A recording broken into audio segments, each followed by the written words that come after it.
बिस्मिल्लाहिर्रहमानिर्रहीम। अपना प्यारा गांव भिक्की शरीफ गलियों के सिलसिला में मैं इस वक्त हाज़िर हूँ। भिक्की के मेन बाज़ार जहाँ पर चाचा इलम दीन, चाचा दीन मोहम्मद भंगी और चाचा मुश्ताक कपड़े वालों की दुकान होती थी, वहाँ से ये दुकान गली जो है वो शुरू होती है और लड़कियों का जो पुराना हिंदुस्तानी स्कूल था उसकी बैक साइड से गुजरती हुई और आगे महाजरीन की जो मस्जिद है वहाँ पर आकर निकलती है। इसको पतली गली का नाम देते हैं हम। तो ये पतली गली है, इसके अंदर वो हमारे अली भाई यानी उनका भी घर है।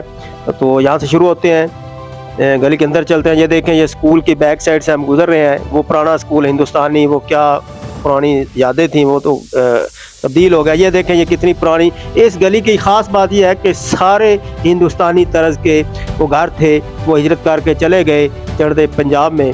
तो ये इन लोगों ने वो मकान गिरा कर आप नई तर्ज के बना लिए हैं। तो ये देखें, ये गली के एंड पे मैं पहुंच गया। ये अली मोहम्मद अली का घर और ये सामने महाजरीन की मस्जिद पर आकर ये पतली गली ख़त्म हो जाती है। तो ये देखें, ये मस्जिद है महाजरीन की, मैं यहाँ खड़ा हूँ। ये भाई साहब, ये हमारे फॉलोअर्स हैं। ये देखें एक गाड़ी के साथ खड़े हैं। तो इसके साथ मैं अपना व्लॉग ख़त्म करता हूँ। उम्मीद है आपको पसंद आया होगा। अल्लाह हाफिज़।